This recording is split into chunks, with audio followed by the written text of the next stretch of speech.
A very good evening to all brothers and sisters in the Dharma. Today is the 26th April 2022, Tuesday class. So we'll be continuing sharing from this book, the wonderful Dharma Lotus Sutra. We are at page 238 of the hard copy. Just relax body and mind. Then you'll have our, as usual, half an hour of awareness-based meditation. We'll off the light so that you all can begin your awareness-based meditation.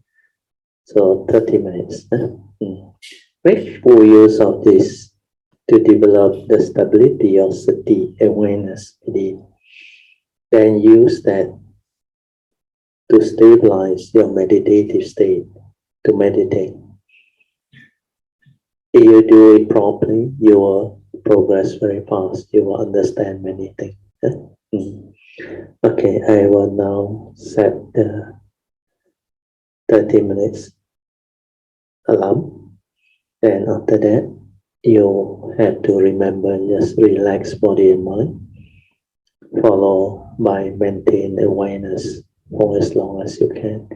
Then, if possible, stabilize the awareness for as long as you can. Then stay at the heart area. Just let things be. Whatever arise, let it arise. And maintain awareness. Maintain awareness means maintain the awareness, the awareness nature within. Not to do things, not try to know or whatever.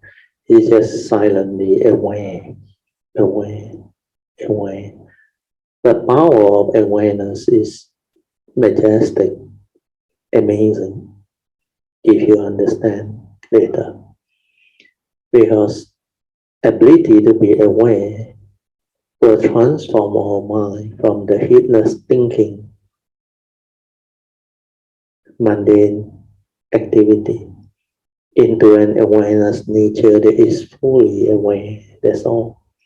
And the awareness can be spacious awareness or spacious phenomenal awareness or just pure awareness without a center.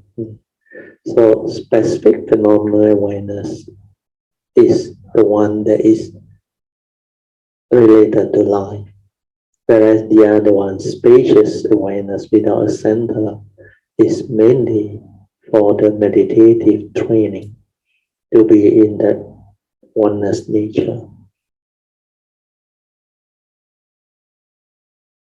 Why do we study the Buddhadharma? So this is a very important inquiry. Why? Because we wish to end birth and death and escape from the revolving wheel, means samsaric birth and death.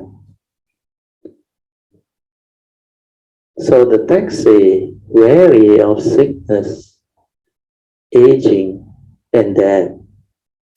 The suffering of birth is included in this line. So like we all know, the first Noble Truth realities, the first four of the eight: birth, old age, sickness, and death. The Buddha said these are common realities within existence. All humanity, mankind who live life long enough, will have to confront this four reality of birth, old age, sickness, and death. When you confront them without wisdom, without understanding, especially those who have sakkayaditthi or self-delusion, suffering will be the result. So because of that, continuous birth and death will continue to arise. This is what the karmic law is all about. When you have self-delusion, sakkayaditthi, you cannot liberate from the cycle of birth and death. So all this are in the teaching. So the reason why we need to cultivate and develop the understanding of the Buddhadharma is because we wish to end birth and death. without birth. There is no more old age, sickness, and death, no more suffering. And in fact, the realization of the enlightenment will lead to the cessation of birth and death. This is what enlightenment is all about. So in the Mahayana tradition, they always say, 了生死 means you do away with birth and death. No more birth means no more experiencing all the realities that can bring about suffering, affliction, misery. So to end that, we need to realize the Dhamma, which is the unconditioned Dhamma. So this unconditioned Dhamma will bring forth the transformation for that realization. Then, according to the karmic law, without ignorance, without avijja, there is no more rebirth consciousness. That's why we don't have to come back. But when we use the word we, it means all the living beings. But the understanding part behind this living being is very important. This living being is not what we think, although it's related to our life, our existence. Is karmically conditional from our karmic nature for us to arise within this existential world to come as a living being. In this life, of course, we are born as human being, one of the 31 planes of existence. So as a human being, we have this unique form and mind. The Buddha called it the 5 aggregates of form and mind. So this one needs to be understood clearly. You cannot develop the meditative understanding to realize the universal characteristics of all phenomena, including the 5 aggregates. Then you cannot free, you cannot liberate the mind. That realization is very important. So cultivating the Buddhadharma means to develop the wisdom, the awakening, to realize the 3 universal characteristics of all phenomena. Anicca, dukkha, and anatta means its universal characteristics of impermanence, its universal characteristics of suffering, dukkha, and finally its universal characteristics of anatta nature of all things or all phenomena. Anatta means empty nature, not a permanent unchanging entity. It all evolves around the first universal characteristic of impermanent change. The reason being, we live in a world which we call the existential world. And this existential world is condition arising, causal phenomena, dependent originating.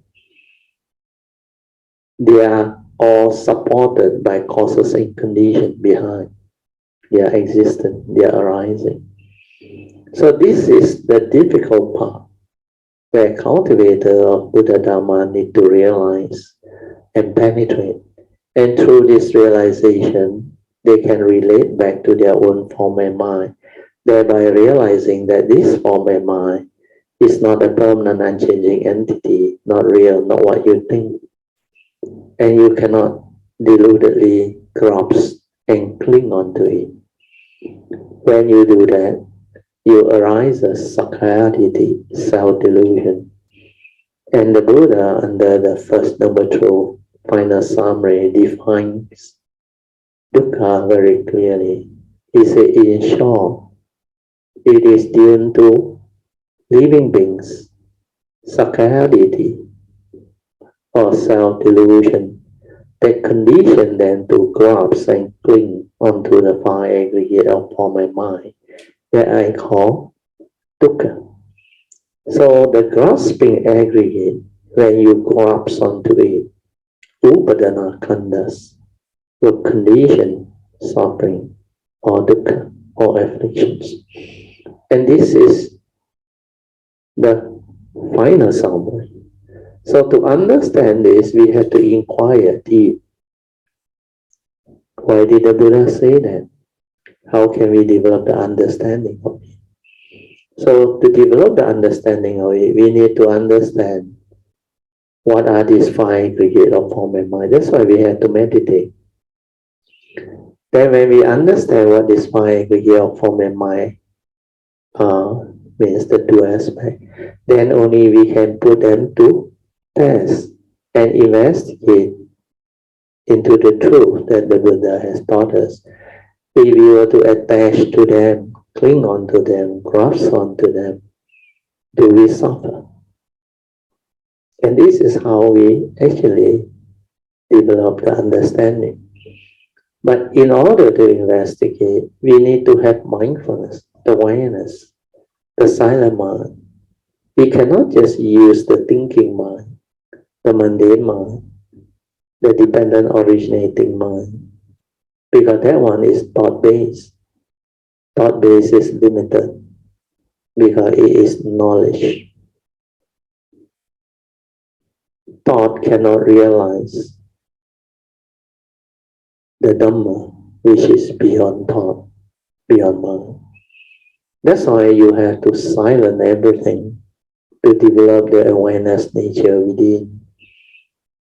That's the reason why we call it the awareness-based meditation. If you don't meditate to develop awareness, then you cannot realize the silent mind, the true mind. And when you cannot realize the silent mind and the true mind, you cannot awaken. There is no way. So this is the important aspect of understanding that cultivator of the Buddhadharma must understand. Okay? Then with this, we go back to the sharing. Because Hsuan didn't touch on that. Hsuan just say, you cultivate Buddhadharma because you want to be free from birth and death. You want to escape from samsara. Actually, it's not you. The form and mind is not you, not what you think. So this aspect need to be understood. Otherwise, you cannot comprehend the true teachings of what Sakyamuni Buddha is trying to teach us. Okay, now I read again. Maybe you will have a clearer understanding. So the title says, why do we study the Buddhadharma? So Hsuan say, because we wish to end birth and death, which is true, and escape from the wheel of birth or revolving wheel of birth and death. So the text says, weary of sickness, old age, and death. The suffering of birth is included in this sentence. These are the first four realities of the First Noble Truth. That's why it's very powerful. And in Mahayana, they call it liao sen si, to go beyond birth and death, means to transcend birth and death. Not only do we face the suffering of aging, sickness and death, but there is also the suffering of being separated from your loved ones. So here is mentioned only your loved ones, but actually this separation includes your whatever prized possession or things that you hold on to dearly, believing that it's real and belong to you, like your wealth, your property, your title, all of your whatever label that people give to you, all of your title. Maybe in Malaysia, they award you this type of title, Dato, Tan Sri, and many other. Then there is another level they call Tun. So all these are conventional reality within existence. So if you cling onto them, grasp onto them, it will develop problems. That's why whenever there is separation from your loved one, from the thing you believe you own, like your wealth, your property, your business, your career, yeah? Whatever you hold on to dearly, even your belief system, you can end up miserable. You will suffer. So this fifth reality is also very traumatic and very true. Then I read on. Then Shenhua say, you say, I really love that person. Maybe you are a man who loves a woman or a woman who loves a man. You love each other and it makes you very happy. But when you have to part, you suffer. Yeah? So this is the suffering of separation. Then Shenhua say, I can avoid that kind of suffering, you say. You will simply never part. Like the marriage, during marriage, you take the marriage vow. Not until death do we part. So that part easier said than done. A lot of people say that during the marriage vow. At the end of the day, they decide to separate through divorce or whatever. Whenever he go, I will follow. If the one I love runs to the ends of the heaven, I will follow her there. If she runs to the moon, I will go to the moon. If she runs to the sun, I will follow her there. So this is maybe Shenhua's joke. You will? Are you sure? When she done, will you go along with her? Yes, you say definitely or defiantly. If you do, then you will suffer. But if you don't, you will also suffer. Either way, you will have to suffer. It just didn't work out. So these are for people who don't have the understanding or wisdom, people who are deluded, because the attachment is so strong. It's like you have become so close, and the affection, the love, the longing, the interdependent, and all those things. Then suddenly you lost your loved one or your spouse, just like Lee Kuan Yew. Immediately after the wife passed away, his health went down. He was really emotionally, psychologically deeply affected. So all this can even happen to people who have such supposed to be intellectual power or intellectually strong people who has been Prime Minister of Singapore and all those things. So when it comes to the Buddhadharma, it's not about the title you have, how special are you, how famous are you, how powerful and authoritative are you. It's about understanding life. Can you be at peace at all times, no matter what happened to your loved ones, to life, to existence? That is the wisdom part that the spiritual understanding requires. Without this, there is no spirituality in the individual, which means you are still vulnerable. Vulnerable in the sense that you can be afflicted. Many things can cause you suffering and misery. I used to say and use this word, as a living being, as a human being, we are actually very fragile and very vulnerable. That's why you have to reflect. The form and mind is very fragile and very vulnerable. anything not in order, it can just die. Maybe an accident, or a nature disaster, or even any form of, like in the United States, very common, violent killing on the street. And it was reported last year alone, 2021, they have recorded 45,000 of killing. People just go onto the street and shoot.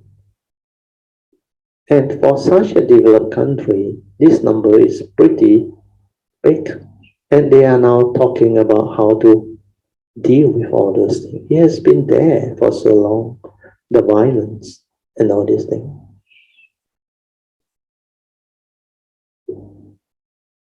As far as this form and mind is concerned, the reason why I call it fragile is because the form and mind is very delicate and easily fall apart or get destroyed or harmed. And the vulnerability is about the mind that lacks understanding and wisdom. Sometimes physically, you may be okay, but mentally, you cannot take the stress. You cannot accept what happened, the First Noble Truth reality when it afflicts you. So these are what realities are, the vulnerability of the mind being afflicted by what happened. So the Buddhadharma is to help us cope with this aspect of life, which is very important, to understand how we can look after the form and mind.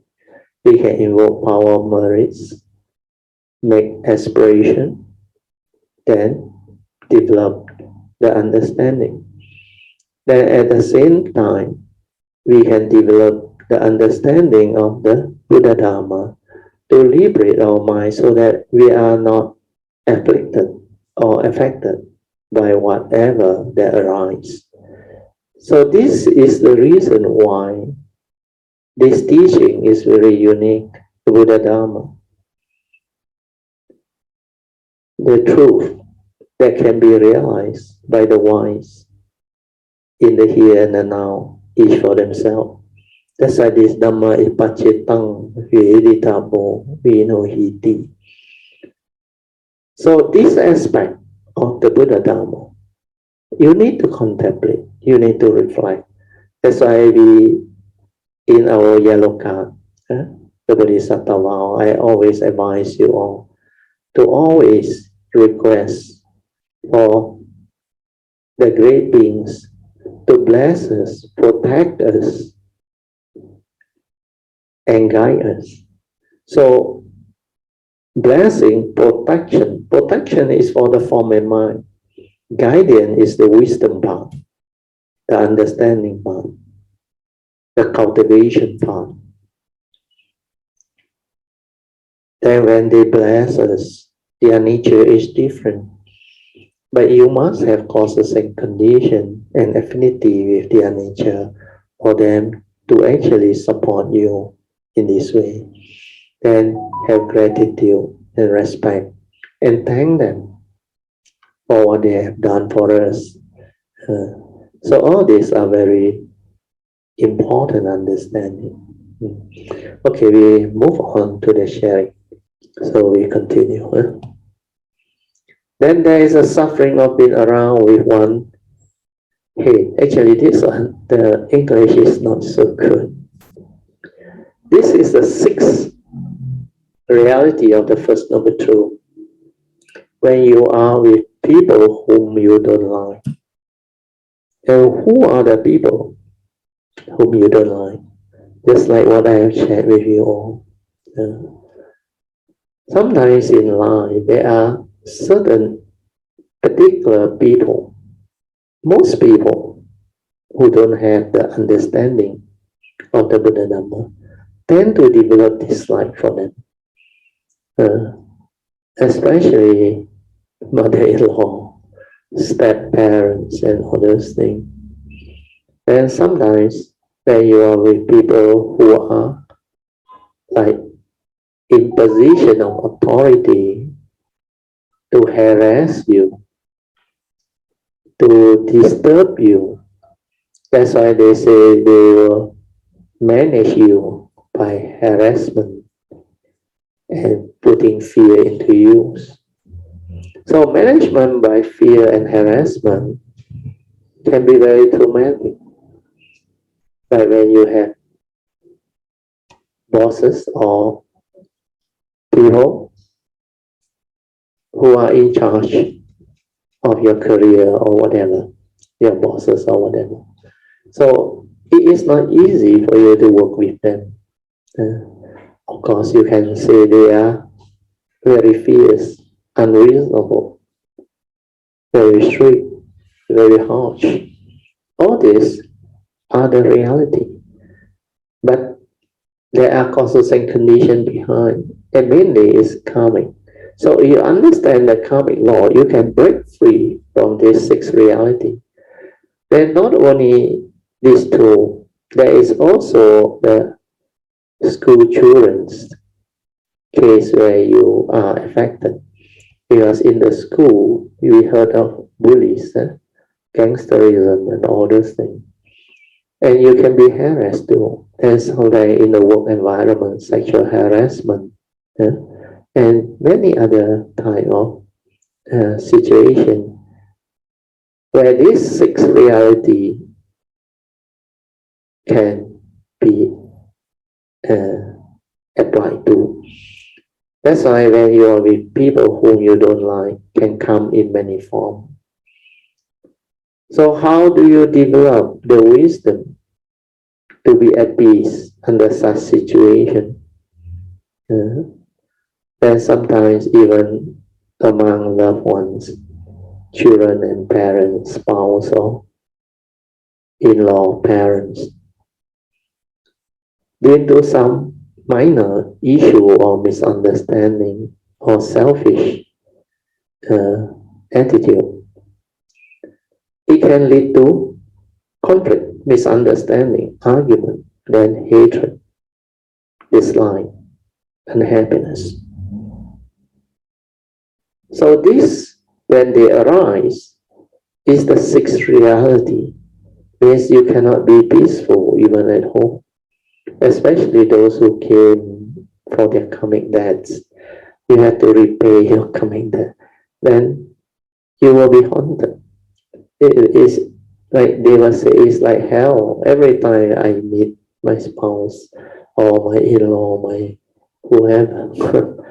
So when you are with people who you don't like because of past karmic condition, this reality will hit and suffering will be the result.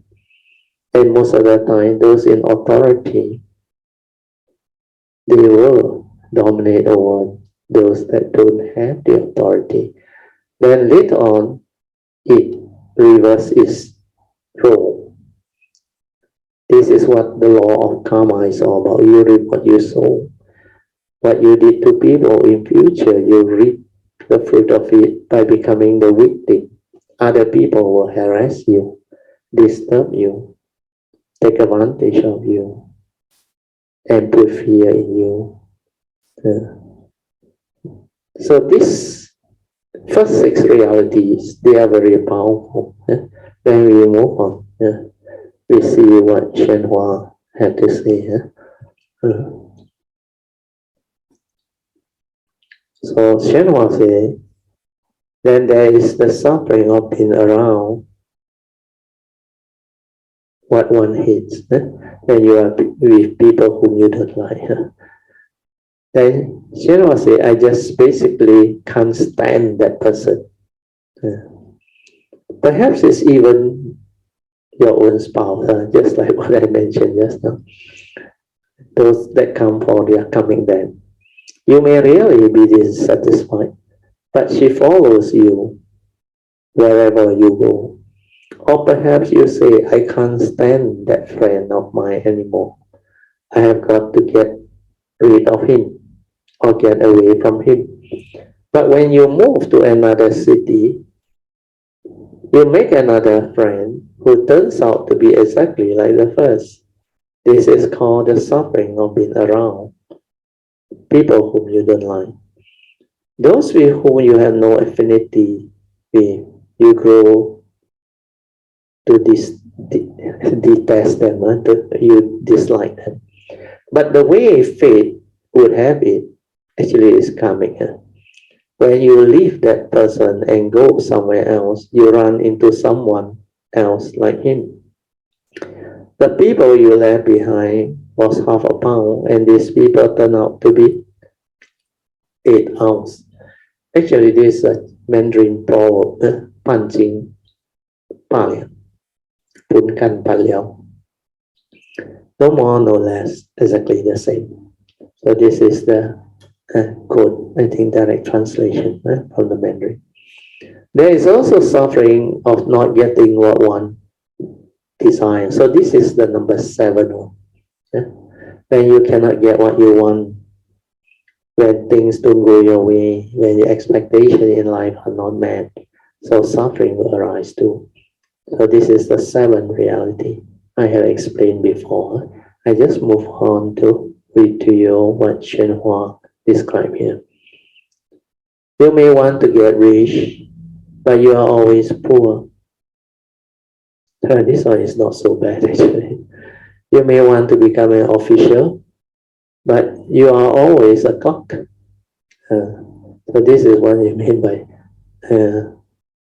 when things don't go your way, expectations in life are not met.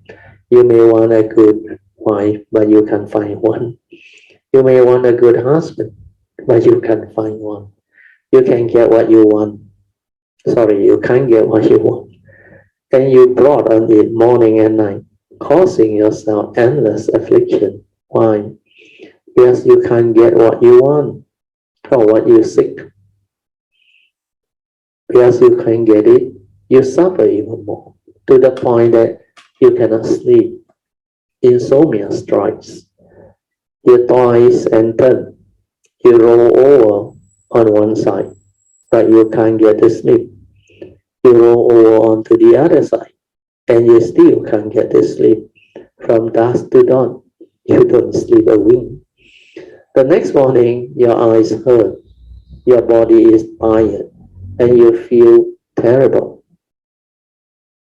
Would you say that was suffering or not?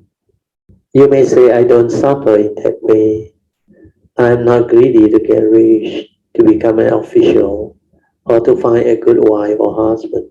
I don't want any of this. I don't hate or love anyone. I don't endure suffering, do I? Your body is still subject to the tricks played on it by the 5 skandhas. Form, feeling, means rupa, vedana, sanya, sankhara, and vijnana. Here I think is a direct translation. Direct translation from the Mandarin. 色受想行识, that's why 想运, they put that thought. Actually, that third aggregate sanya is perception, is not thinking. Mental activity is thinking, and consciousness is consciousness. But the 想运, I think in the Mandarin, Mahayana teaching, they use that one is, the meaning is actually perception. When you perceive something, 想到, so that's why that 想, I believe, is perception, because the Pali one is very accurate. Sanya is perception. So this 5 aggregate of form and mind, the 5 skandhas are very tricky. And no one can avoid the suffering of this raging 5 skandhas. Raging or blazing 5 skandhas. It is the most suffering of all. They speak about Nirvana, because all this suffering the Buddha teach. Because of all this suffering, the Buddha teach the Dhamma of Nirvana.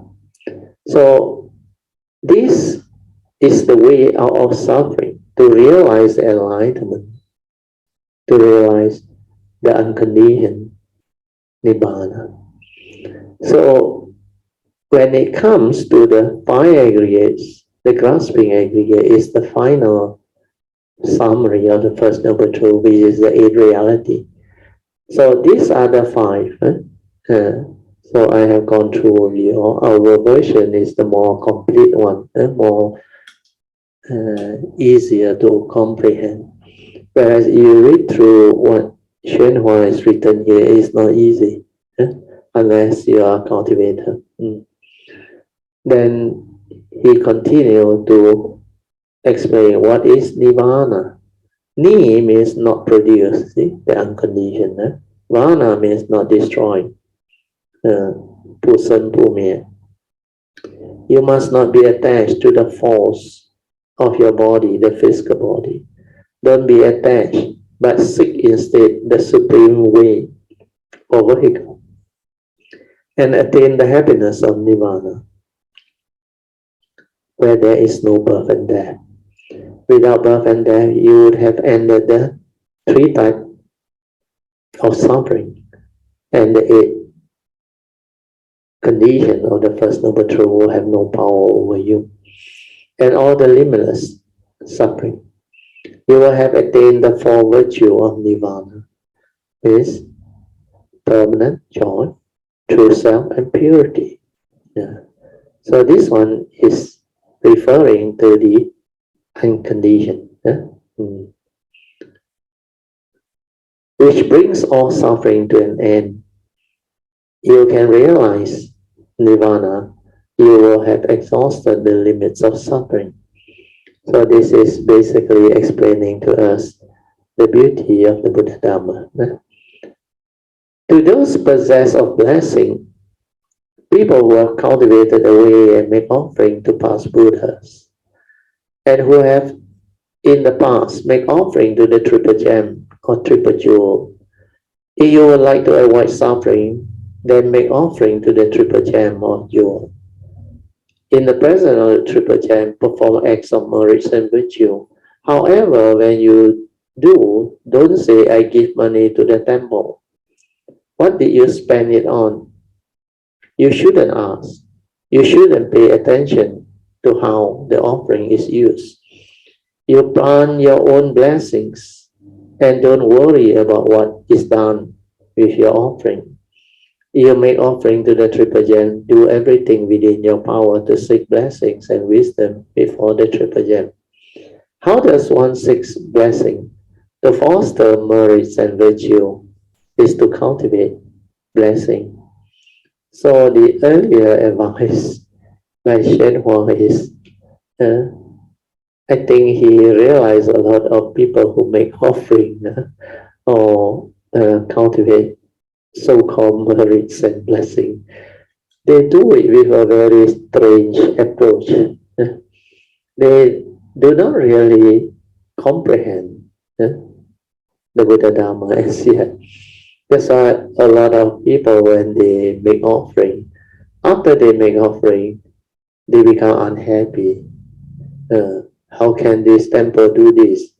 I purposely make offering to them to maybe support them, feed them, but instead they use this offering to help others or to do something else. So when you have this type of mind state, it means you don't understand. When you have the pure intent, sincerity to give offering, you just do. But before you do, you must have the wisdom and the understanding to assess that this is the correct place to make your offering, to make your contribution to, where it must serve the purpose and intent. If it's a bogus one or not the genuine one, then of course you will end up having those problems. So understanding is very important. then you will not be entangled with all this. But whatever it is, when there is causes and condition, you decide to offer, that's it, finished. After that, whether the offering is properly served or not, it's nothing to do with your nature anymore. We are at that time when you make that conscious decision, you were sincere and you believe that this is appropriate. That's why you just offer. Then the offering to the triple gem is very different, because the triple gem is the Buddhadharma and the Sangha. So offering to triple gem can be done in many ways. You can support the triple gem in many ways. Triple gem is the Buddha, of course. You have condition to meet up with the Buddha, then you can do. But that is very rare. But even the physical Buddha is not around. The great beings and the Buddhas, they are still around. So you can still make offering through the altar or whatever. Then you can also make offering to the Dhamma, followed by the Sangha. The Dhamma means the gift of truth. And this can be done in many ways. If you have cultivated very well as a Dhamma practitioner, then you can share your understanding. You can deliver whatever. Then if you can't, you can help out by promoting all this genuine sharing. You can also help to organize the talk or the whatever Dhamma session. Then later on, help out in the setting up of the committee to print the books or to make duplicate recordings of what has been shared.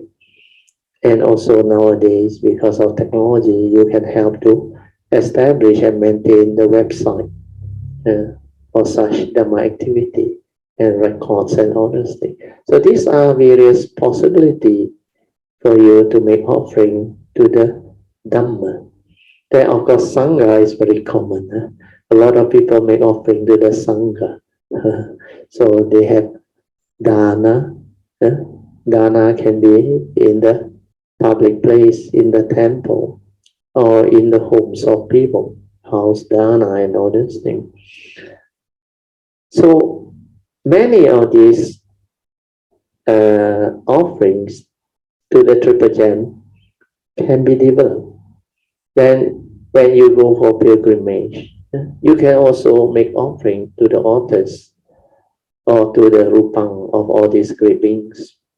Then you can also recite the Buddhadharma and the Sangha, share merit, transfer merit, and express your gratitude and thanks towards all the great beings and the triple gem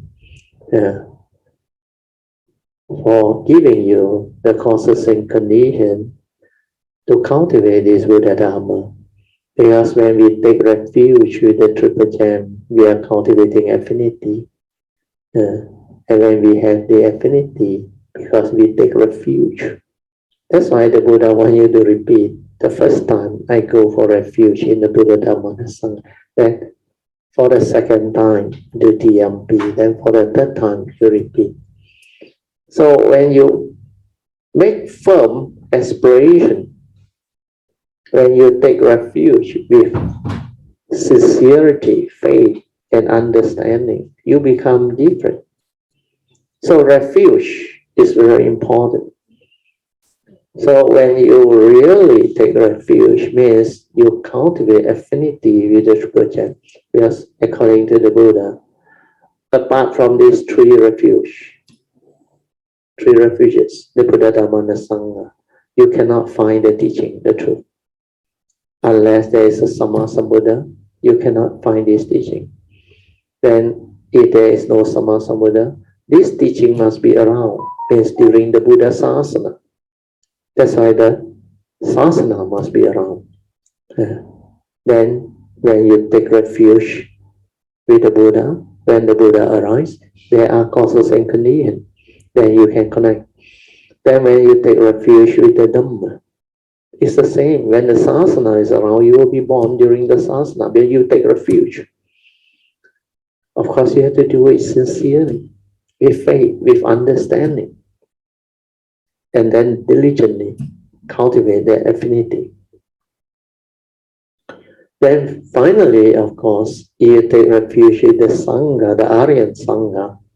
These are the enlightened disciples of the Buddha. So you will meet up with them. You will learn from them.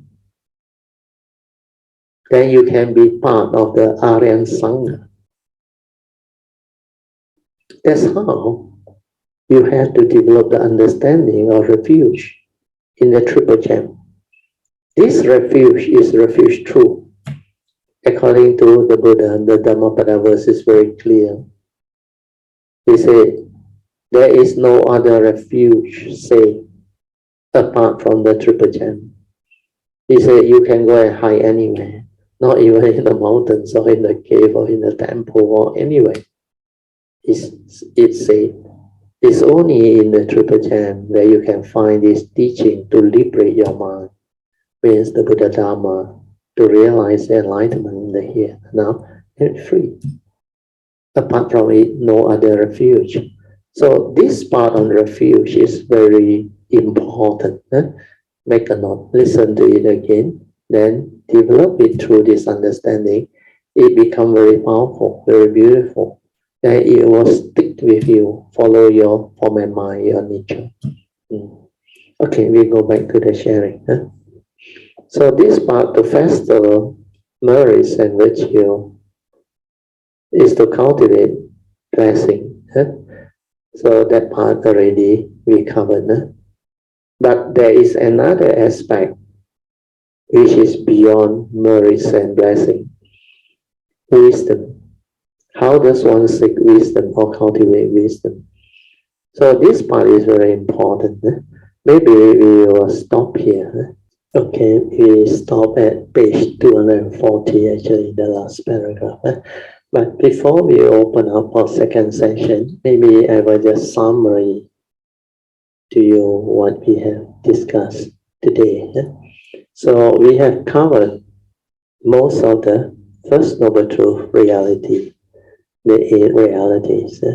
So you can compare the way we share against what is being given by the text, and also session where ours is more complete, more in-depth, and it expresses more understanding, and you can relate to real life situation.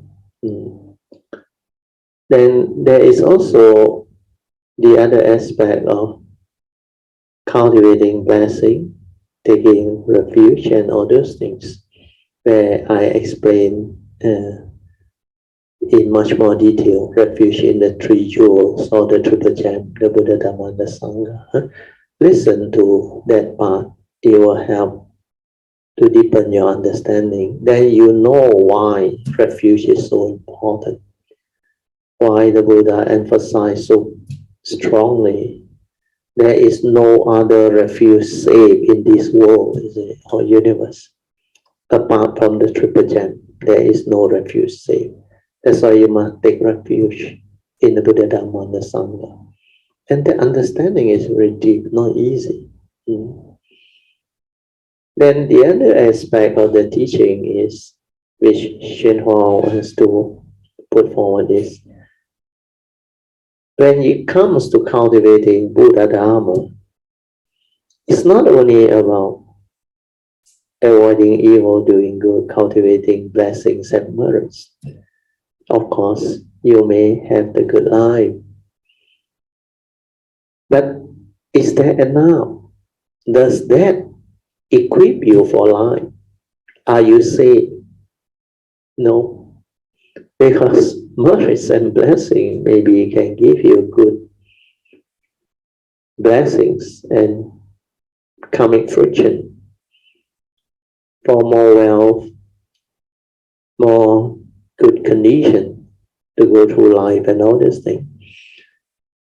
But when it comes to confronting the realities of life and existence, most of it you need wisdom. Your wealth, your blessing, your possession has limited capacity. Of course, people may argue that sometimes money is very important. You can afford the specialist, the good hospital, and maybe expensive treatment. You stand a better chance. It may be true to a certain extent, but I can tell you, without the Dhamma, with all this money, you are going to suffer. You are going to be miserable. Even if you have the money and the means, you think you can enjoy life in a very nice hospital. You think they will really give you extraordinary care. When there is sickness, disease, especially cancer and all those things, they still recommend you to go through drastic treatment, traumatic treatment, like chemotherapy, or sometimes they may even administer certain very strong doses of drugs or various type of treatment. There is maybe sometimes to those professional medical hospitals that are not so ethical, they recommend you all the expensive and what they call good profit on because you have insurance and you are wealthy, you can afford. So this may also happen. So when it happens, most of the time you have to really go to the extent to visit the doctors and see the doctor, consult the doctor, or even the hospital. That is not something you should look forward to. You should look forward to the good, healthy life. You can try to avoid all this unnecessary condition that can lead to affliction. But you have developed the Buddhadharma, the understanding part, the wisdom part, which we are going to cover maybe in our next lesson, this coming Thursday, the sharing. Then it can be completely different. Because when you have that, you are different. You need not have that type of affliction, that type of unhappy mind state, that type of fear, worry, anxiety. When you are confronted with the first noble truth reality, especially old age, sickness, impending death, you know how to handle that. Then you also won't be afflicted by the reality of separation, or when you are with people whom you don't like, and when things don't go your way, you can still be happy, at peace. You can still develop all the understanding to confront all this situation. And this is the beauty of the teaching, the Buddhadharma. So wisdom is very important. Wisdom born of cultivating the Buddhadharma can give rise to very precious and priceless understanding that can help us understand life and cope with life. And this is what the teaching is all about. So when you have the understanding, you approach the cultivation differently, with a lot of joy, a lot of gratitude, and a lot of understanding. You thank your good karma for allowing you to have the good condition to come into contact with such beautiful, priceless teaching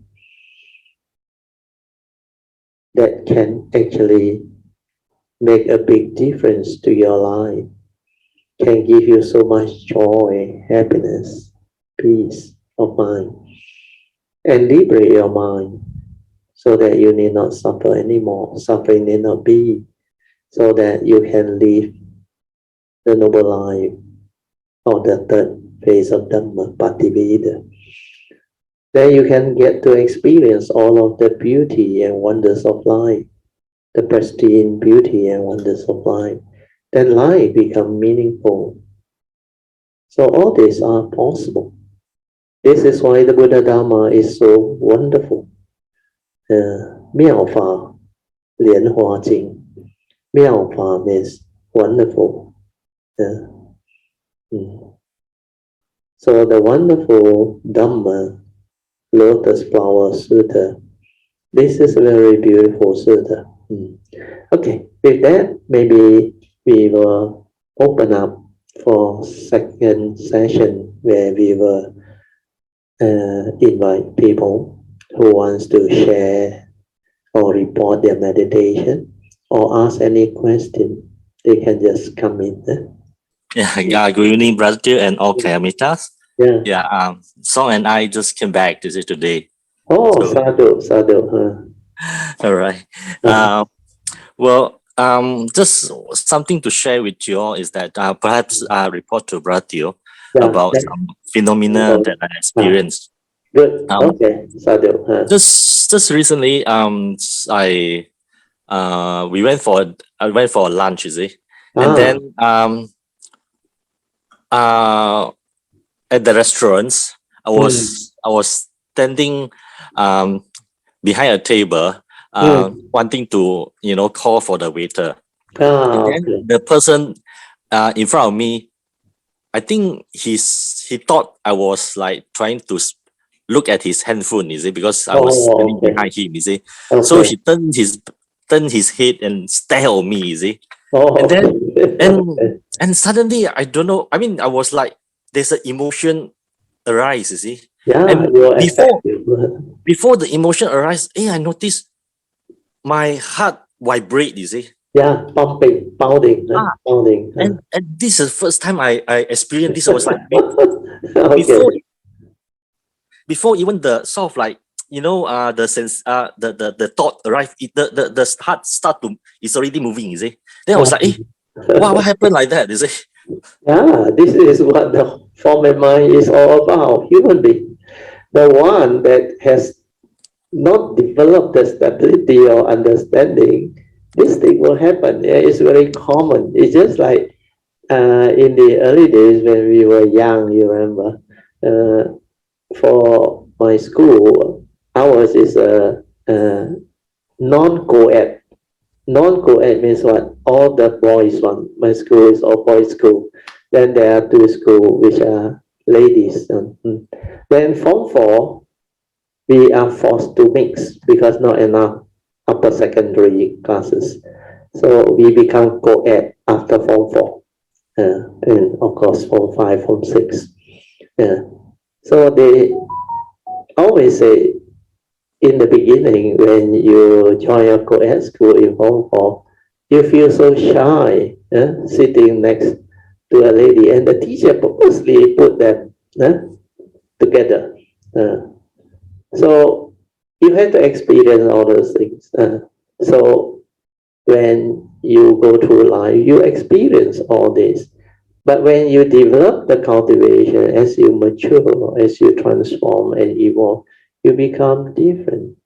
Even for us, after we graduate from the university, or even before we graduate from the university, when we first join the uni, there is a lot of students from other states all over the country. Then when you get to know them, interact with them, initially when it's new, you have different feeling and emotion and all that. But when you get to know them, you become more close and all that. Then sometimes you are confronted with situation like what you experience. People, different character, very weird. They stare at you. Then they sometimes become violent or they do certain things that is out of the normal. So how are you going to handle them? How are you going to develop the understanding of them? I realized through my cultivation, after I had the cultivation and the understanding, the first thing I do is I will smile. Then I say, sorry, because I don't know what happened. If I offended you or caused you unnecessary misunderstanding, I'd like to apologize because I don't mean it and all those things. Then it gets dissolved. Then I realize my heart doesn't pound anymore, doesn't have the effect anymore. Then I can interact with anybody under any situation. Then especially after I came out to work as a graduate, then I get to know more people. Then I get to interact with more people. Then when I was in the higher senior management, then when people are introduced to you, although I quite skinny, small size, but I am very good at handshake on. My hand, I don't know why, it's very natural. Even that fellow's hand very big, very strong, he cannot beat me on. Unless, of course, you got somebody very good at it, then of course they can hold my hand. But I won't know how to adjust until they know I'm confident. Then I can really shake very well. And most of the time, I am the one that have the ability to squeeze the other hand if I want to. Yes, my grip is different. I know how to do it. So I became very confident. That's why in meeting and all those things, I got no problem. Then I can resolve a lot of things. So this is how you develop the understanding, the confidence, and apply the teaching, the Noble Eightfold Path, to resolve all this. So for your case, Gina, I let you continue. Yeah, I mean, this one, what I'm trying to say is that before I able to react to my thought, you see, Yeah. and I noticed that, because this is sort of like the first time ever that Because last time you are not mindful, not aware. Now you are sensitive. That's why you can pick it up. Then it becomes very clear to you. Yeah, that's right. So, so that's why this is what I'm trying to understand. I mean, I can understand from what Bra Song say that, the actually, before you able to, the first reaction is all starting from the heart, you see, rather than, you know why or not? Because our physical body, the formation, last time I already shared with you all. You see, your heart there are two actually two center. One is the conscience. Conscience means your conscience is there. The other one at the center one, that one is the emotion. That's why whatever happens, the fear or anxiety or whatever, it always happens at the center. Especially lightning strike or whatever. You realize you have awareness, you are not told, you will go there. But the one with the conscious one, which has the Dhamma one, is slightly towards the left. That's why you have to relax and maintain awareness there and stabilize that conscience. Then that conscience will have the understanding, because you know what is a conscience, isn't it? When you act according to your conscience, you don't act according to your greed, hatred, and delusion. Well, your conscience is the one that is within, that has the understanding, that does not do all those funny things. So the heart, as a meditator, that's the reason why I used to explain in the early days, it's not easy to understand the Buddhist cultivation, because most people are doing it at the thought-based level. Maybe I make use of this condition to explain this one again, which I explained before in the retreat. You see, when it comes to cultivation, the Buddhadharma, the Buddhist cultivation, so most people start with thought-based method, techniques, and teacher and all those things. Then they don't cultivate the mind or the heart or that nature. So what happened is, our tradition, when we pay respect, we always fold our palm. then we pay respect. That's why the Buddha said you must develop the faith, the saddha, the virya. Then without people knowing it, when you fold your palm, there is an energy that points towards your heart. Actually, that one is, together with the faith, is trying to activate the heart area. And this heart area, if it's not activated, very difficult for you to develop the sensitivity of mind to detect energy, to detect nature's condition and all these things. Because it's involving the mind, the emotion, the feeling, everything. Then when it touches the gateway or the conscious part, there is a part that manifests differently.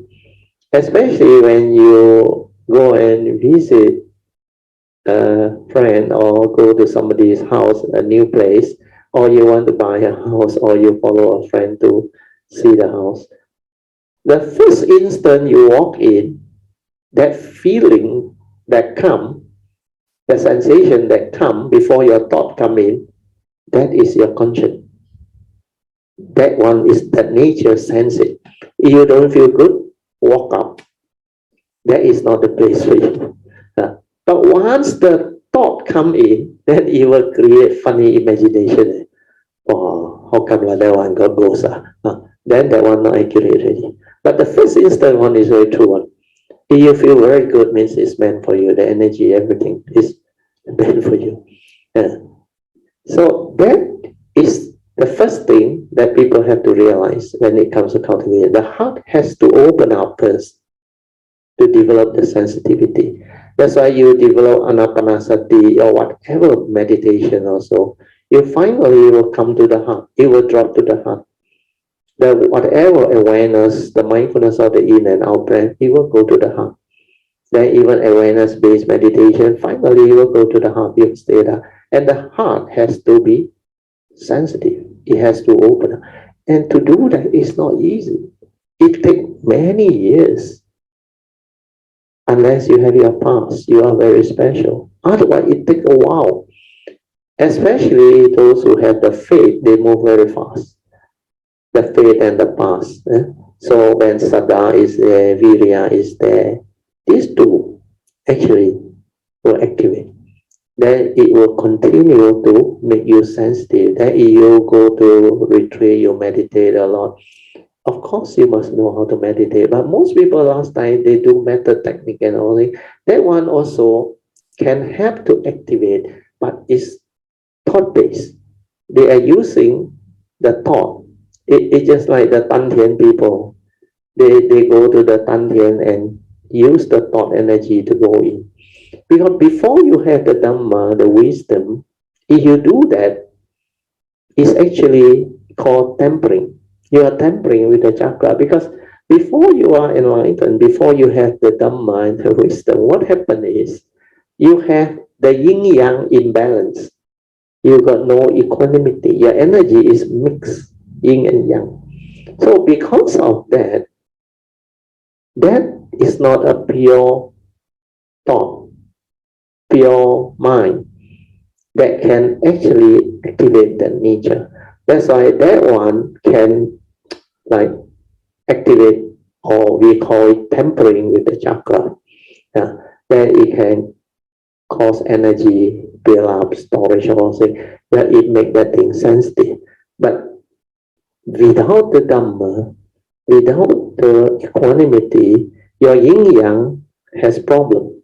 So when yin-yang is imbalanced, those who go for energy field, Tantian or whatever, they will develop like the cultivator that do energy field. Suddenly the yin and the yang energy become very strong. Strong yin means you feel cold, chill, and all those things. And strong yang means you feel heat and all those things. When these two didn't have the ability to become equanimity, it's not balanced because of the lack of Dhamma, the wisdom part. So these are the things that prevent the cultivator from developing the awareness-based meditation to really penetrate and progress along the path of Dhamma cultivation. Then they don't know what is happening. That's why the two center, they don't know. But if you cultivate awareness-based meditation, then you have the faith, saddha, virya, then you keep on doing the bowing and all those things. Then paying respect, taking refuge, everything. Then radiating metta, loving kindness, it will open up the heart, especially radiating metta. I realize very short. Then awareness-based is the fastest. You go in, it will open up. Then it becomes sensitive. Then you will start to understand what I am trying to explain, the two center inside there. So these two center, that's why whatever your views, opinion, conditioning, when it stir, the sankhara paccaya vijnanam, the content of consciousness that go in is always from your views, opinion, and conditioning. Then when you trigger of fear, worry, anxiety, the first to be felt is at the center of your heart. It's always there. That's why the emotion, the pounding of the heart, everything is like you very kanchong like that. But when you have the wisdom and the Dhamma already, that one doesn't pound. That one can stay there. That's why I can look at a person, I can still smile and rejoice. And just the thing doesn't disturb me anymore. You can experience this, and it's very different, very different. So this part of the cultivation, a lot of people don't understand.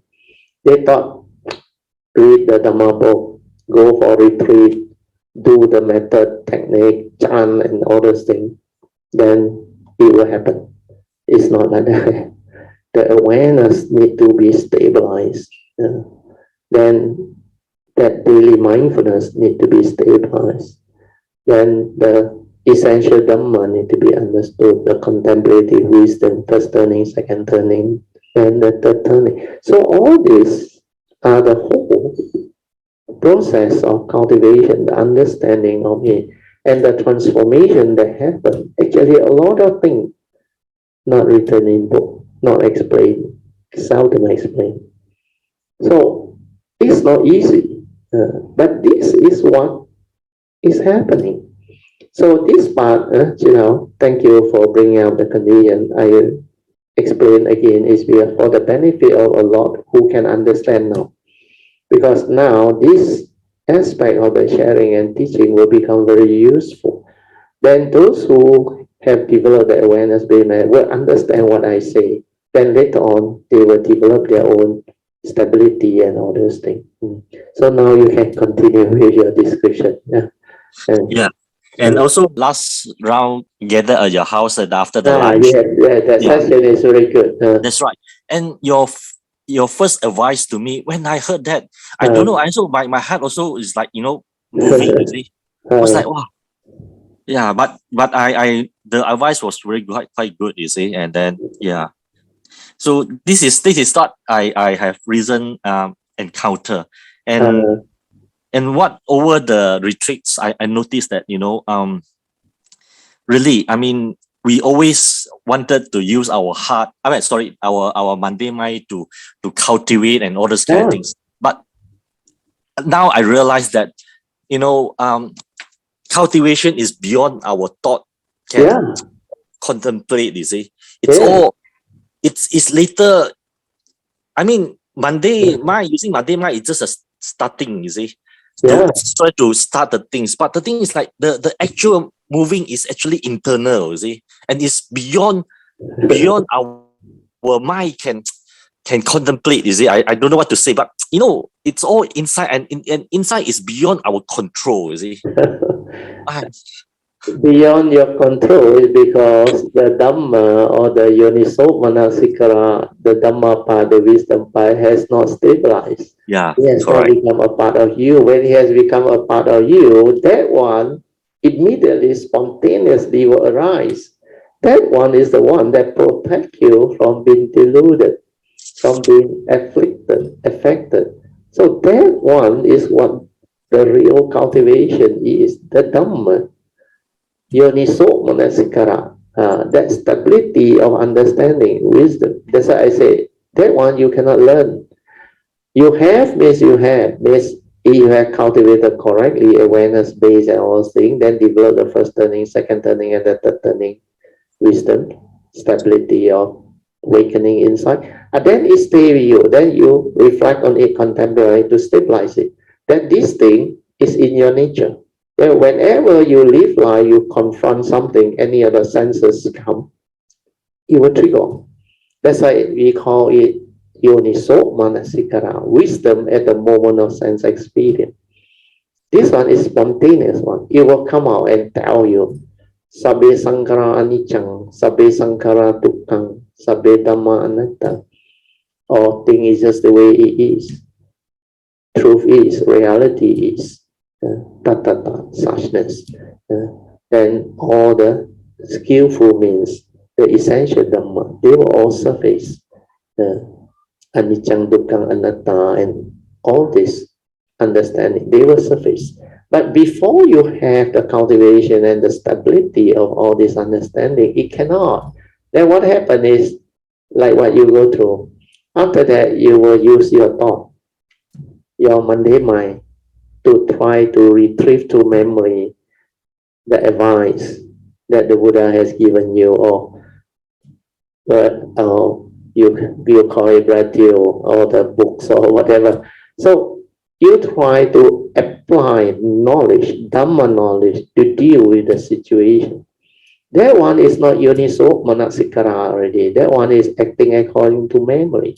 Your memory is where the knowledge is. Memory is not an understanding. The understanding part is the yoniso manasikara, the wisdom born of direct seeing, silent mind, awakening, the contemplative wisdom, the understanding. This one is all different. So as you go through the cultivation, you will experience all this, then you understand, and you will know why people cannot do it. Because the real cultivation and the manifestation of understanding and wisdom is so different. It's not what people think. And most people have it at the superficial knowledge level. That's why they find it very difficult to apply that teaching to real scenario or real situation in life. And they find that they still cannot go, although they have the Dhamma. Yeah lah, I know lah, cannot attach lah, cannot grasp lah, cannot cling lah, not real lah, not me. You can say all those things as long as it is not yoniso manasikara wisdom that has arisen through insight and realization. No use. The formal mind is still grasping, clinging. The egoic mind is still there. The penetrative realization, understanding is not there. That formal mind has not awakened. That's why it is different. And all these are very beautiful. As you cultivate, you will go through all this. Then you will see how all this unfolds. Then when it unfolds and how you transform, then you start to understand. That's why when you have all this understanding, the way you teach is different. The way you share is different. So now you start to understand the real transformation and cultivation. The process is very, very different. And so much more to it. So much more sophisticated than what people think. And most people are knowledge-based, thought-based. That's why they cannot comprehend. So if they don't do the awareness-based meditation, they don't go through the silent mind to insight into phenomena, to awaken, to develop the understanding, it's not easy. Okay, you know? Yeah, correct. Like just like last year, see, before I actually experienced sati, see, I just, I was just using the mundane mind, the thought to sort of like, this is sati and something. But when I actually experience it, it's totally different. Totally different. At that time, is the mundane mind trying to reason.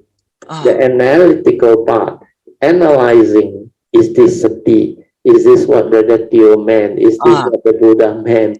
So all this is the thought actually actively trying to know. Why do you want to know? That's why I say when you cultivate, don't try to know. Don't try to do. Just let things be and maintain awareness. Relax, silent, maintain awareness until that thing stabilize. Then once it's stabilized, you will know what sati is. When the mind has entered sati, the sati, when it arises, the form and mind will know where you are in sati. Then you realize, hey, we don't thought that nature already there. And that nature and the thinking mind is so close. Very fast it manifests. Even trying to know, the thing gone already. That's why aware, finish, stabilize it. Then only the true understanding will slowly surface.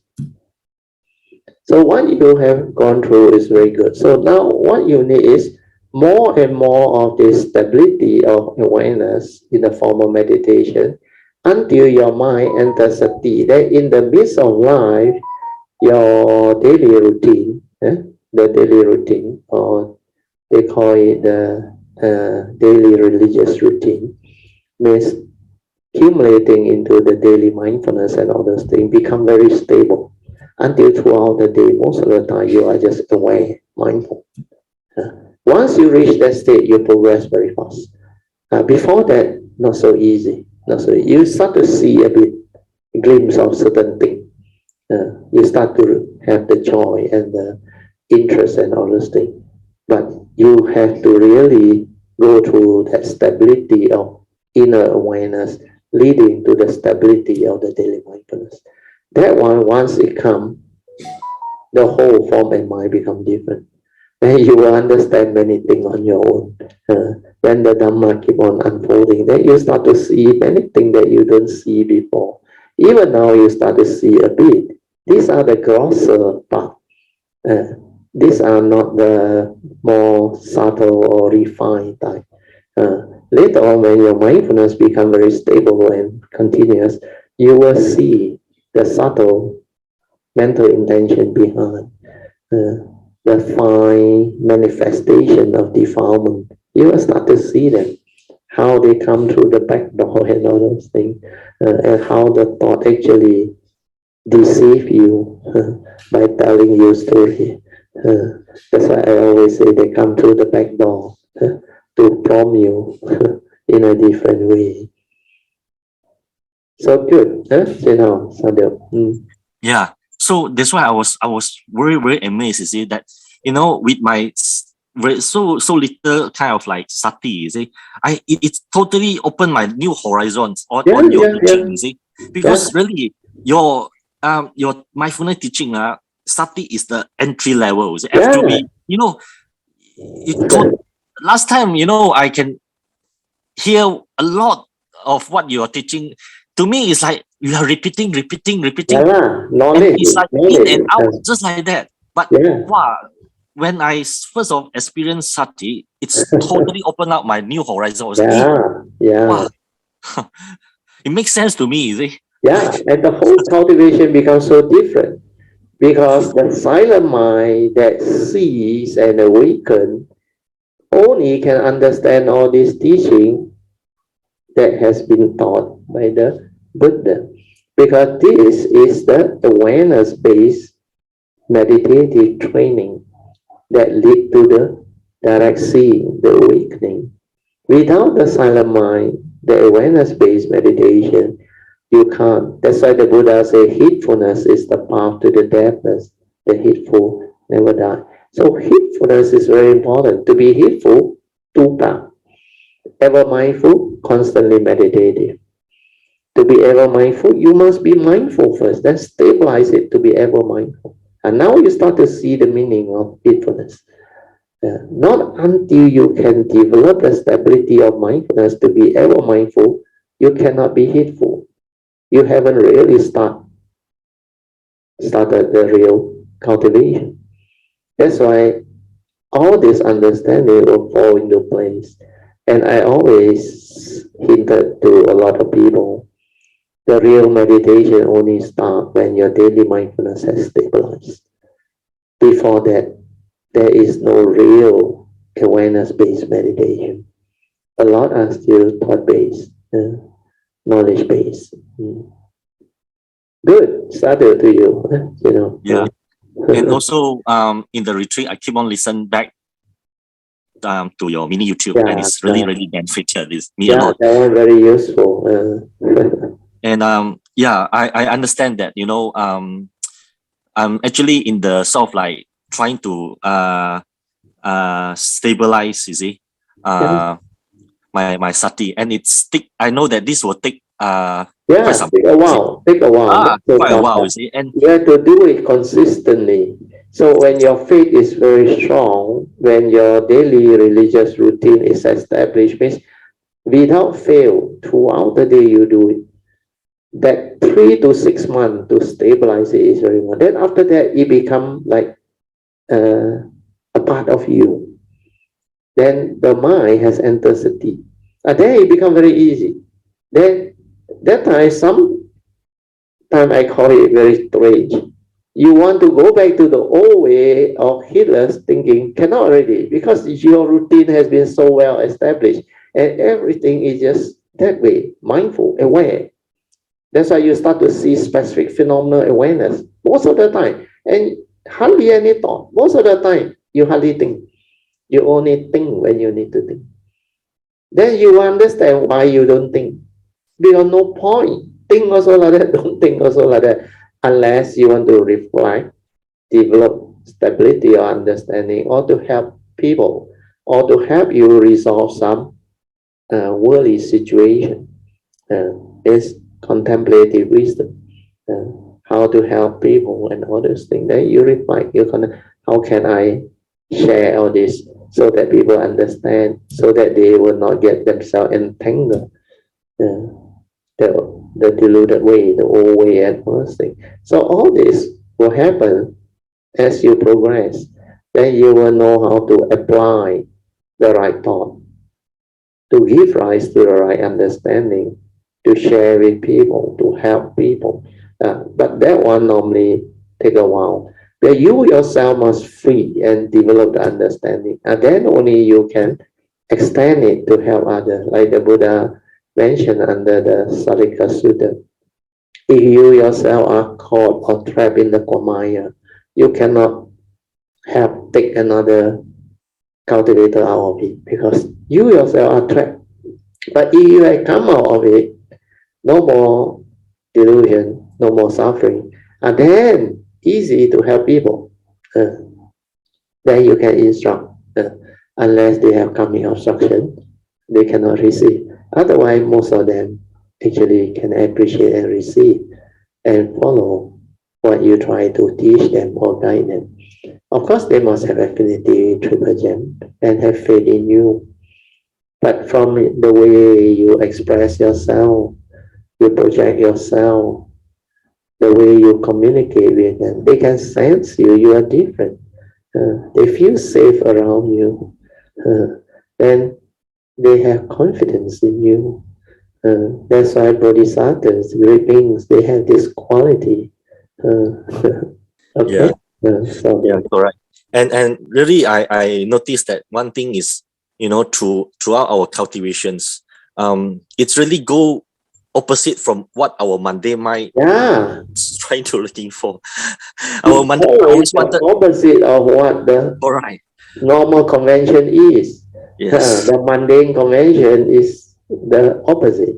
What people think life is not the truth, the reality. Theirs is the sakkayaditi, egoic mind. And that one is selfish with the evil roots. Then everything to them is real, exists. The form and mind is what they are, the feeling, the emotion, the views, opinion, the conditioning. They are like so real. And with that, they keep on behaving that way, heedlessly, reacting. That's why acting according to memory is not acting at all. Well, this is what the world do. Those that do not have the understanding of the other aspect of mind. That's why Huining say the first hallmark is to realize the mind that is without thought, wu nian, means your true mind, your silent mind.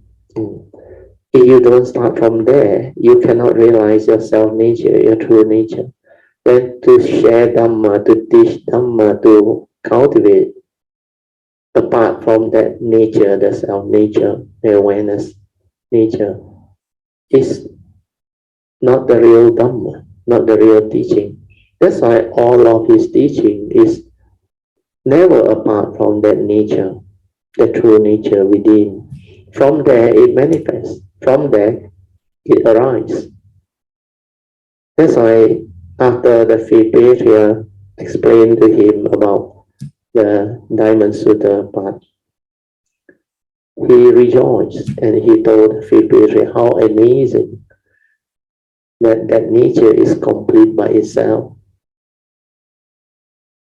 That everything arises from that nature. Nothing is apart from that nature.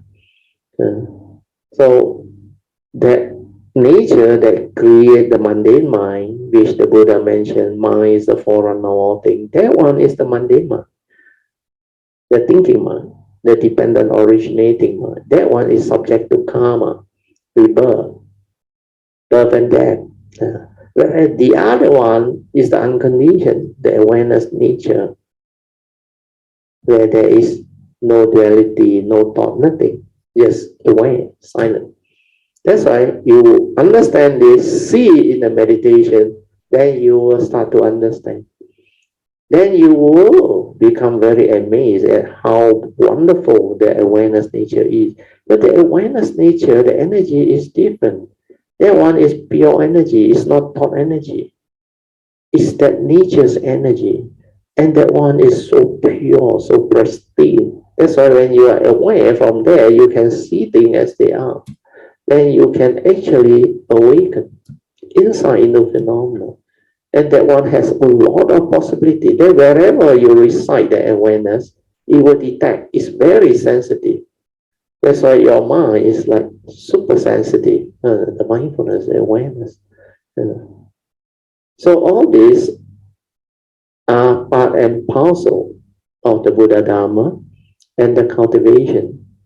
That's why all this while I've been trying to explain all this, and I always share with you all. If you don't have the understanding, it's not easy. But if you have the understanding, it's actually not difficult. It's pretty easy. That's why I say, listen attentively and just do, follow instruction. Don't add anything. Don't go and use your own idea, concept to come out with things. You already have the mundane mind, problematic enough for you already. So switch it off, you can, but without the wisdom, the spiritual faculty, you cannot switch it off. But the mental hindrance create the mental hindrance. That created the 5 mental hindrance. So the 5 mental hindrance is the result of lack of the 5 spiritual faculties. So when you don't have the 5 spiritual faculties, this mental hindrance will arise and hinder your mind from entering the meditative state of inner peace, inner awareness. And because of that, it thinks along. It becomes heedless. Then it keeps on arising wrong thought with the evil result, greed, hatred, and delusion. And all the mental thinking, the thought process, are egoic with the personality. That's why it has the evil result, greed, hatred, and delusion. And this one keep on oscillating, manifesting, repeating. That's why it continues to create karmic. Not until you develop the awareness to break free, then to see the other part, which is the true mind, the silent mind, that nature. And that nature is so different, so beautiful. When you have that understanding and stability, you use that to meditate, you progress very fast. You awaken very fast. You also can see things very differently. That's why sati makes the big difference. From sati, you become heedful, you become aware. Your mind no longer behave the old way, developing all the habitual tendency, the heedless thinking, oh, gone, finished. So you transform and become a person who has the understanding, and your life is so different. You live the life of a heedful cultivator. Your mind become aware most of the time without thought. So hopefully today's explanation can help many people. This is a very good condition. Thank you, Jinhao, Sadhu. Yeah, and I realized that, on this cultivation part, you require a lot of good virtues. Yeah, that's why you must invoke power of merit for causes and conditions for you to meet up with the wise and avoid the foolish. Then make aspiration, make vow for progress, so that the realization of Nirvana can arise soon as possible.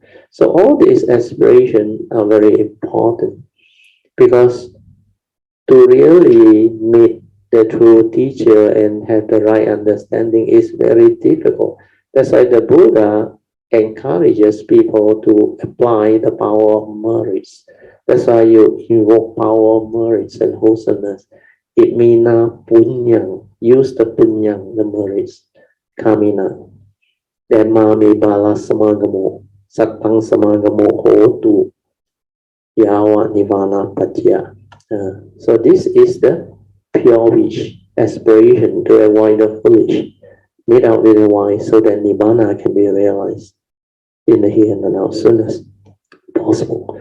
So all this aspiration can help, can bring forth the causes and conditions. But there are things that cultivators need to understand.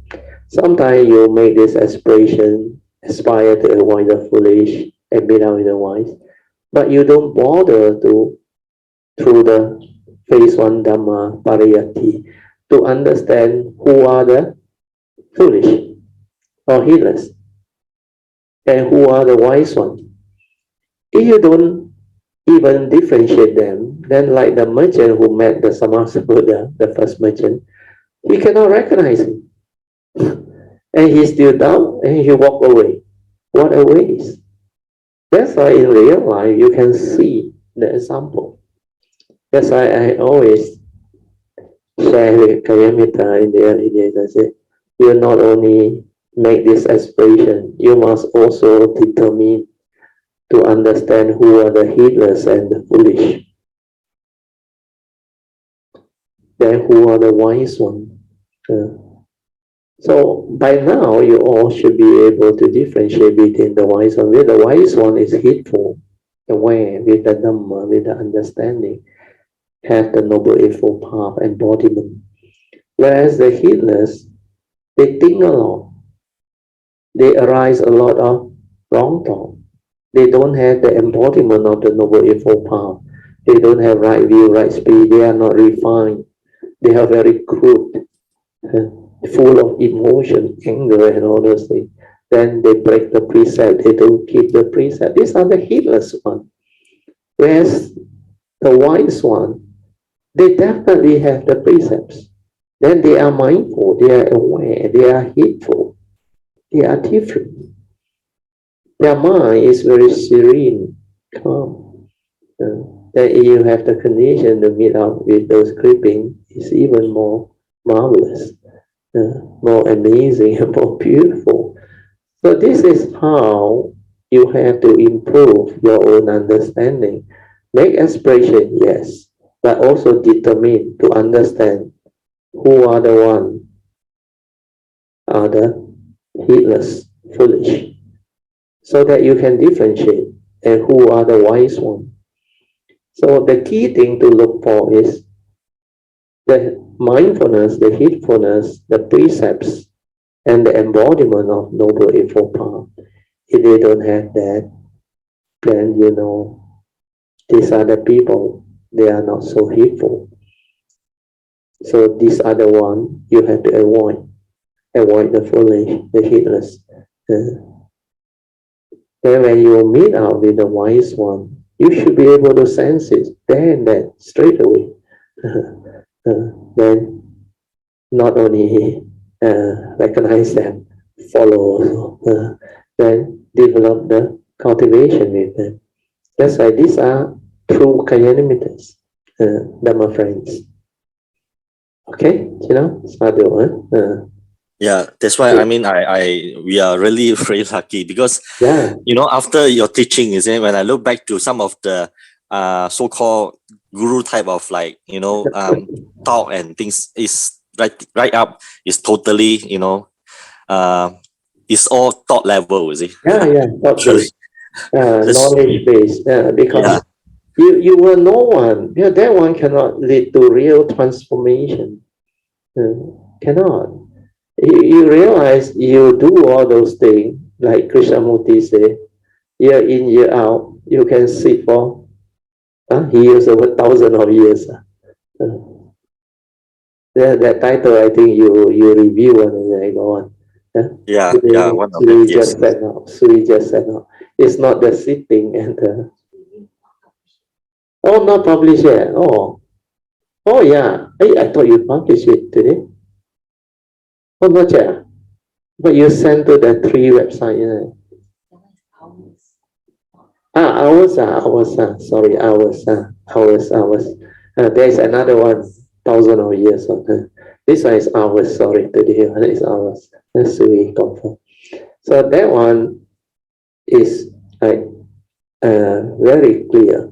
So a lot of people don't understand. They think the sitting, the long hour of sitting and going to retreat to do all those sitting and walking and silencing their mind to experience the beautiful mind state, the tranquil and the quiet, they think that is meditation. Of course, you can find out. So the byproduct of the true meditation, of course, is also the silent mind, the tranquil, still mind that is just aware, but it's a free mind. It's different. So if you don't know the difference, then you can be wasting your time. Year in, year out, going for retreat, doing all this, repeating all this, but you didn't check. Did it really transform you? Do you really develop the understanding to understand life, to live life and become different? Are you heedful most of the time? Can you handle life? Can you handle situation? All this, very easy to check. No need, like the Buddha says, no need to ask people. You yourself can actually gather the answer. If you have the training, you have the awakening and the understanding, you will know. No need to check on.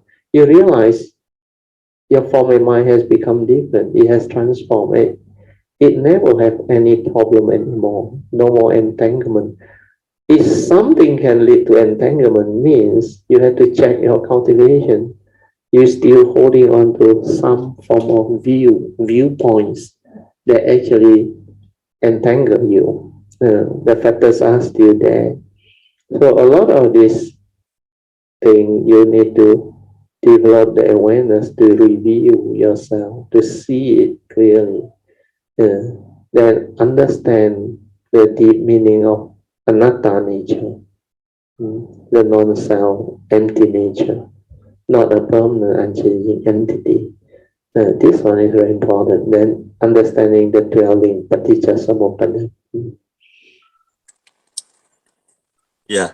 So really, I say that because I look at a lot of people, they are actually they are very sincere in cultivation, and they thought that they are the right way. They put a lot of effort, their times, you see. Yes. And it's sorry to say that very beautiful. So I say we are really don't know what we have done in the past was such a planted such a good karmic, is it, that can encounter the true Dharma from you, see. So that's why you will have a lot of gratitude. But when you look at it from the Dhamma point of view, sometimes these people, they go through this is because of their past action, their karmic obstruction. This is what they do promote all this type of cultivation and teaching in the past. Then because of that, when they come, they get themselves entangled back, because this is what you cause cultivator to lose their way. Where you promote such teaching, such cultivation, then you don't know how to come back and steer yourself out. That's why sometimes I just smile. Nothing can be done, because they are so convinced that they believe what they are doing is correct. So if that is the way they actually believe in or hold on to their view tenaciously, like the Salika Sutta, the last condition, even the Sammasambuddha cannot help you, cannot actually liberate you in any way. Because those who hold on to their view tenaciously means you are not willing to listen. You have that belief that you are right. Whether your meditation is right, or your teacher is right, or your belief in that teaching is right. So all this will condition an individual, and when they cannot see their mind, their mundane mind, how they actually entangle themselves, it's very difficult to explain to them, to talk to them. That's why my nature always smile and just let things be.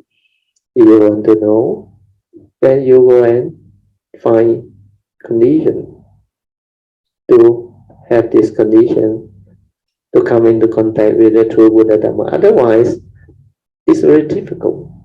It's already like cast in stone, condition for past karmic obstruction. Not until you ask for forgiveness and break the karmic obstruction, it's very difficult. Or unless in the past you have helped people to find a way before, then there will be causes and conditions for you to meet up with somebody who is able to condition you or convince you to go and meet up with somebody who has the understanding. And then from there, you develop the condition to free, to cultivate. It's just like this life. It is not because of song deal. It's not easy for you all to actually, especially Jin Hao and PG, not PG, Pauliana, for you all to actually continue coming and learn this teaching. But because of what happened to Brother Song, then from there you have faith in him, and that brings forth the condition. That's why it's meant to be. Means in the past you must have helped people before. It's just like this life. Whoever you are able to bring forth the condition and help, they will become your karmic inheritance. Then in future, all this will manifest and become useful.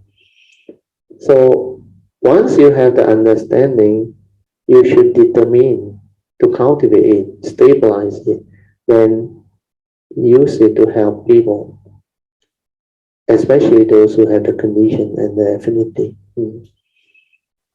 Yeah. One last thing I would like to share is that, when I recite the Bodhisattva vow, one of the vow said that, the vow to clear all our karmic obstruction, so that, our nature were able to gain back our life itself. And I was so moved by it because I see myself, I've been trying to clear all my, my family things, That one is the until most now. important. Yeah, until now I still to ask for forgiveness, then do the repentance. And once that one is clear, I tell you, the path is there, it will shine forth. Then it becomes like a pathway to enlightenment. They used to, I think they call it in the Mahayana way, 佛陀的 something like that. I forgot the actual word. 成佛大道是。成佛大道，成佛大道, yeah. So it will open up. Without coming obstruction, smooth sailing one. Very, very smooth sailing. 成佛大道, correct. Yeah, it's because really, like I look back at my life. It's like, I've been trying to clear all the karmic debts. Still trying. So it's like you have no control in your life yet, you see, not Yeah. until when you clear all the things, you see. Yes. So I was so moved. I was like, really, you see, What my do goodness. you got that feeling is very good, means it's really working. Because in the yellow card, that three way to ask for forgiveness and do repentance is very complete. First is forgiveness from triple Janma. Then second one is from all those from the distant past until now. Then the third one is any other karmic obstruction not covered. You also ask for forgiveness. So that one is very complete. Yeah, your what is really comprehensive. We cover all Yes, aspects, all and angles. it's summarized into just 4 sheets. This is what Maitreya want my nature to share. Do you understand now? That's why Maitreya's request is for this to come out. Yeah, so it's really, I mean, this is like what in the Mahayana Sutra they say, you know, 这个正法是哇百千 is 1000 years The cannot. opening verse. Yeah, like 无三生生为妙法，百千万劫难遭遇。我今见闻得受持，愿解如来真实义。It's like to me really is so the possibility is so little, you know. Yeah, so rare. And yet you have it. Yeah, correct. And it's so near SS2, see? Yeah. And also, last time when we go through the Heart Sutta, you have the 6th Patriarch, Platform Sutta, and the Heart Sutta. We always recite the opening verse of a Mahayana Sutta, and宣化put it very clearly. How rare it is. They are talking about 500 million aeons. You may not even encounter it. That is the extent of the time frame for samsara. Good. Anything else, Chinao? Yeah, I think that's all for my sharing. For today, I think we should end. We are 10:36 already. Yeah, I think I'll leave the best sharing, you know, for Brother Song on Thursday because he have more thing to share. Is it more interesting thing to share? So Thursday we will get Brother Song. How many days was the retreat you all went to? The actual day was 10 days, but all together is 12 days. Okay. Sadhu. Okay, so let us now rejoice with the good sharing by Chin Hao and the causes and conditions that has a reason for this teaching to come out. Sadhu, sadhu, sadhu.